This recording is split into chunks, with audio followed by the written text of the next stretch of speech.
शौक से बेचो, इसलिए कि जानवरों के बिकने की मंडी जगह जगह हफ्ते में लग रही है। लेकिन औलाद पैदा किए हो तो खुदा के वास्ते इनका सौदा करना बंद कर दो। जानवर बेचे जाते हैं, बेटे नहीं बेचे जाते।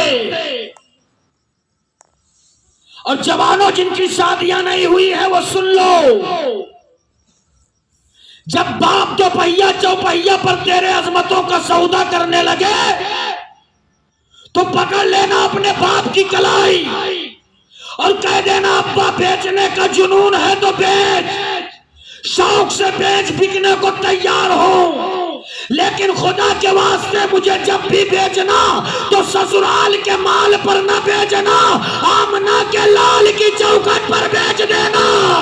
अनमोल कर दिया। अब बिक के तो देखो मुस्तफा के मोहब्बत की बाजार में। सारी दुनिया कीमत लगाती रह जाएगी मगर कोई तेरी कीमत लगा ना पाएगा। क्या हालात तुमने बना दिए। मैंने एक सहाबी रसूल का तस्करा किया था, हजरत खुबैब। इश्क हो तो वैसा हो, बहुत तफसीली वाक़या है लेकिन दो जुमलों में सुन लो। इश्क देखो मुस्तफ़ा से इश्क। हाथों में हथकड़ी है, पैरों में बेड़ी है, जालिम धक्के दे दे करके मक्तल की तरफ ले जा रहे हैं। धक्के दे देकर हुजूम है लोगों का और सारे कुफ्फार से एक ही सदा बुलंद हो रही है, मार दो मार दो मार दो, यही सदा बुलंद हो रही है। लेकिन जब हजरत खुबैब को मक्तल में ले जाया गया तो आपके माथे पे शिकन नहीं है, चेहरे पे मुस्कुराहट है। सुभान अल्लाह, मुस्कान सजी है। जालिमों ने कहा मुस्कुरा क्यों रहे हो, क्या बात है? तो हजरत खुबैब ने कहा मुस्कुरा इसलिए रहा हूं कि मैं तुमसे इजाजत चाहता हूं। कहा किस बात की इजाजत चाहते हो? कहा मैं चाहता हूं कि मरने से पहले 2 रकात नमाज नफल अदा कर लो। सुभान अल्लाह। आपको जालिमों ने मोहलत दिया, आप खड़े हुए नमाज पढ़ी, नमाज पढ़ के आप जल्दी से फारिग हुए। तो एक ने बढ़ के पूछा बड़ी जल्दी पढ़ लिए? तो हजरत खुबैब का जवाब सुनो। हजरत खुबैब फरमाते हैं नमाज को तो मैं इतनी लंबी करने वाला था कि मैं सोचता था कि हालत सजदा में ही मुझे मौत आए, लेकिन मैं इस वजह से जल्दी से नमाज से फारिग हो गया ताकि जालिम ये न सोच ले कि मौत के डर से नमाज को लंबी कर रहा है। मुस्तफा का गुलाम कभी मौत से नहीं डरा करता है। हजरत खुबैब नमाज से फारिग हुए, हाथ में हथकड़ियां लगा दी गई, पैरों में बेड़ियां डाल दी गई, इतनी तकलीफ दी गई, इतनी तकलीफ दी गई कि आपके जिस्म पर पत्थरों की बारिश करने लगे लोग। तकलीफ बढ़ने लगी, दर्द बढ़ने लगा, जालिमों ने जुल्म की इंतहा कर दी। हजरत खुबैब के जिस्म के करीब आए हैं, जालिम जिस्म के आज़ा के टुकड़े कर रहे हैं, कभी उंगली काट रहे हैं, कभी हाथ काट रहे हैं, कभी कान काट रहे हैं, कभी नाक काट रहे हैं, जिस्म के टुकड़े टुकड़े कर रहे हैं। फिर जालिमों ने कहा था ए खुबैब कितना अच्छा होता कि तेरी जगह मोहम्मदुर रसूलुल्लाह होते और तू इन तकलीफों से पाक दूर खड़े होकर के मुस्कुरा रहा होता, तेरे नबी यहाँ तकलीफों में घिरे होते। हजरत खुबैब का जवाब सुनो। खुबैब कहते हैं नादानो तुम क्या समझते हो, अगर मुस्तफा को तकलीफ मिले तो मैं ऐसे ही दूर खड़ा देखता रहूंगा? अरे खुबैब की एक जिंदगी क्या, ऐसी करोड़ों जिंदगियां मिले तो मुस्तफा के कदमों पे कुर्बान कर देगा, लेकिन मुस्तफा के तलवे में एक कांटा भी नहीं चुभने देगा। नारे तकबीर, नारे रिसालत, मसलके आला हजरत, मसलक आला हजरत, नारे तकबीर, नारे रिसालत। सुभान अल्लाह, सुभान अल्लाह। तवज्जो है। ऐ इश्क तेरे सदके जलने से छुटे सस्ते, सुभान अल्लाह। आग बुझा देगी वो आग लगाई है। सुभान अल्लाह, सुभान अल्लाह, सुभान अल्लाह। हमें इश्क तो पालो सीने में, इश्क तो पालो, तारीख पढ़ के देख, मैदान किसी का रहा हो झंडा हमारा ही बुलंद हुआ है। वाह सुभान अल्लाह, सुभान अल्लाह। पढ़ लो तारीख, वो चाहे खैबर हो, खंदक हो, हुनैन हो, करबला हो या मौजूदा दौर में फिलिस्तीन हो, हर मैदान में झंडा मेरा। और जिसे यकीन ना आवे वो इस दौर में देख ले मुट्ठी भर ईमान वाले हैं फिलिस्तीन में, मुट्ठी भर। आबादियां जला दी गई, बस्तियां उजाड़ दी गई, जवानों की लाशों के ढेर लगा दिए गए, छोटे छोटे बच्चों के जिस्म के टुकड़े पुरसे उड़ा दिए गए। मगर वो मुट्ठी भर ईमान वाले इस्तकामत के साथ जब खड़े हो गए तो अमेरिका ने देखा कि आखिर कौन सी ताकत है जो इन्हें हिला भी नहीं पा रही है। तो मुस्तफा के गुलामों ने कहा, सुनो, तुम लड़ रहे हो दुनिया के लिए, हम लड़ रहे हैं मदीने के मुस्तफा के लिए। सुभान अल्लाह, सुभान अल्लाह, सुभान अल्लाह। कहा मैं सुपर पावर हूँ, हिला दूंगा। क्या कहा? जवानों सुन रहे हो ना, तो सुनने का हक अदा करो। लहक के कह दो या रसूल अल्लाह, या रसूल अल्लाह। मैं समझने लगा हूँ कि 12 बजने के करीब है। अब आपकी जबान को मिठाई, बदन को चारपाई की जरूरत है। बहुत जल्दी इंशाल्लाह उस तक आपको पहुंचाया जाएगा। 5-10 मिनट और परेशान हो जाए, थोड़ा लहक के कह दे या रसूल अल्लाह, और जिंदगी के साथ कह दे या रसूल अल्लाह। अब उलमा की दुआएं चाहता हूँ। क्या कहा? मैदान बना दूंगा, ईमान वालों की बस्तियां उजाड़ दूंगा, मुस्तफ़ा के जवानों, मुस्तफ़ा के नौनिहालों, मुस्तफ़ा के आशिकों की आबादियों को सुलगा दूंगा। तारीख ने देखा, करोड़ों खर्चा करने के बाद अमेरिका अपने आप को सुपर पावर कहता हुआ एक शहर गजा को 3 महीनों में मैदान बनाया। लेकिन जब रब्बे काबा का फजलो करम हुआ तो अमेरिका का शहर 3 महीने में नहीं, 3 दिन में मैदान बना है। सुभान अल्लाह, सुभान अल्लाह, सुभान अल्लाह। 3 दिन में मैदान बना। लेकिन अफसोस मुसलमानों, तुम अपनी ताकत को पहचानो। तुम्हें लाठी डंडा बम बारूद भाला लेने की जरूरत ही नहीं है। तुम सिर्फ रब के हो जाओ, रब तुम्हारा हो जाएगा। हक है, हक है, हक है। रब तुम्हारा। दुनिया ने देखा। सलाम करो फिलिस्तीन की उन माओं के इस्तकामत और सब्र को जिन्होंने अपने छोटे छोटे 6-6 महीने के बच्चों के जिस्म के टुकड़ों को ऐसे हाथों से समेटा है। कभी अपनी आंचल में पैर रखा है, कभी सर रखा है, कभी हथेलियां रखी। लेकिन उन मुस्तफा जाने रहमत की शरीयत पर अमल करने वाली कनीज़े फातिमाओं ने अपने चादरों को मुस्तफा के रब की बारगाह में फैला करके ये नहीं कहा था ए रब्बे काबा हमें बचा ले, बल्कि ये कहा था मेरे मौला आज इन लोगों ने हम पे जुल्म किया है, हमें तेरे जात से बड़ी उम्मीद है।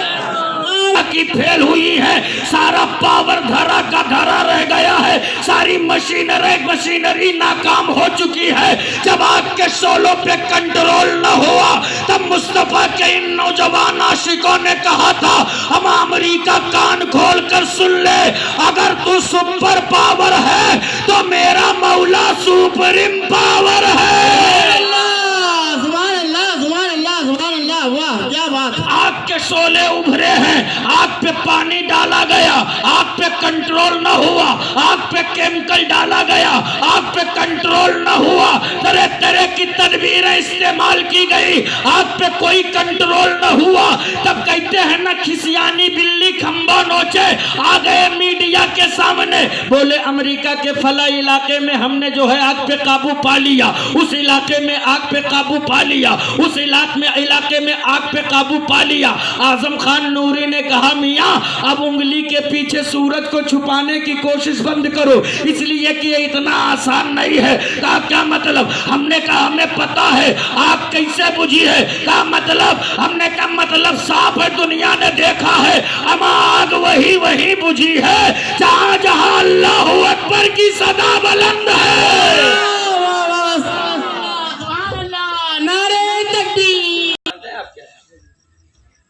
हजरत 4 जवान थे, चारों भाई थे, बड़े गरीब थे।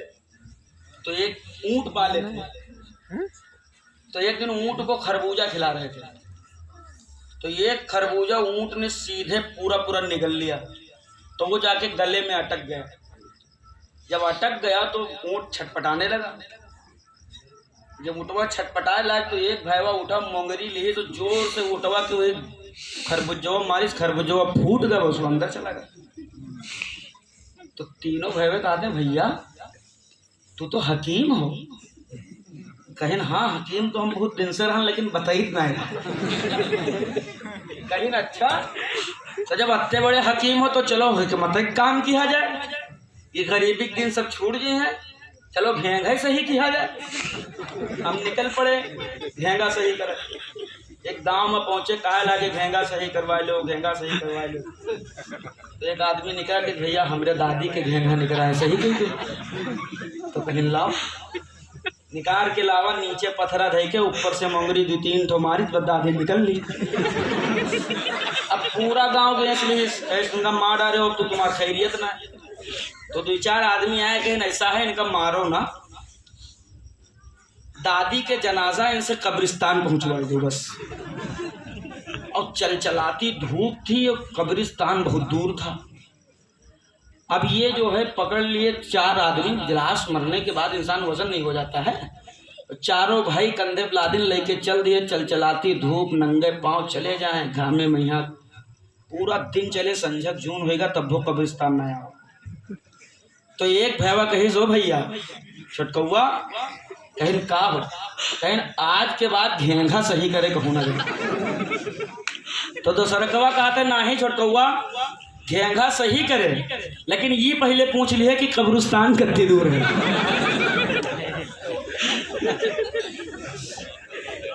मेरे कौम के जवानों, नीम हकीम खतरे जान, नीम मुल्ला खतरे ईमान। आजकल यूट्यूब पे देख करके, गूगल पे देख करके दीन सीखा जा रहा है। हम अगर जो गूगल ही दीन सिखाता तो मदरसों में ताला लगा दिया जाता। हमें शौक चढ़ा है चंदा करे, तेरे सामने हमें और नीक लागत है। हमारा रसीद देख के बटुआ तो ना मुँह बनाए लो, तो हमका अच्छा लगा, हमें ना अच्छा लगा, लेकिन हमको पता है कि अगर रसीदिया हमने रख दिया तो इनका कौन होगा। जनाजे रखे रखे सड़ जाएंगे, कोई नमाज पढ़ाने वाला नहीं होगा जिस दिन मौलवियों ने रसीद रख दिया। लेकिन फिर भी मौलवियों के चेहरे में डाकू नजर आ रहा है। पूरी दुनिया कहती है मदरसों का किरदार क्या है। हमने कहा मियां मदरसों का किरदार तो इतना है कि अगर मदरसे न होते तो शायद तुम्हें पेशाब करने की भी तमीज ना आती। इस दुनिया ने मदरसों को क्या दिया? बैनुल अक़वामी इमदाद जब भी दिए गए तो मदरसों को नहीं दिए गए, कॉलेज और यूनिवर्सिटियों को दिया गया। बड़े बड़े मुराद दिए गए तो मदरसों को नहीं दिए गए, कॉलेज और यूनिवर्सिटियों को दिया गया। हुकूमत की छतरी और सरपरस्ती किसी को दी गई तो मदरसों को नहीं दी गई, कॉलेज और यूनिवर्सिटियों को दी गई। बड़े बड़े रोऊसा के जेब जब भी सखावत के लिए खुले हैं तो मदरसों के लिए नहीं खुले हैं, कॉलेज और यूनिवर्सिटियों के लिए खुले हैं। तवज्जो से सुन लो मदरसों का किरदार। लेकिन आज जब हम उन मदरसों के रिजल्ट पर निगाह डालते हैं तो हमें 0 बटा सन्नाटा नजर आता है। जब इतना ही मोलमा की दुआएं चाहता हूँ, जब इतना इमदाद किया गया, इतनी मदद की गई, इतना ताउन किया गया, तो होना तो ये चाहिए था कि मुल्क का हर दूसरे आदमी को जज होना चाहिए था, हर चौथे आदमी को collector, barrister, IAS, IPS, SP, DSP होना चाहिए था कि नहीं होना चाहिए। भाई जब स्कूल और कॉलेज और यूनिवर्सिटियों को मजबूत किया गया है तो फिर उनका किरदार भी तो होना चाहिए। लेकिन दूर दूर तक पता नहीं है। लेकिन आओ मेरे आलिमों का किरदार और मदरसों का किरदार देखो। दरवाजे दरवाजे जा करके आटे की भीख मेरे आलिमों ने मांगी है। तेरे दरवाजे दरवाजे जा करके उस्र का गल्ला लेकर के तेरे गल्ले को पाक मेरे आलिमों ने किया है।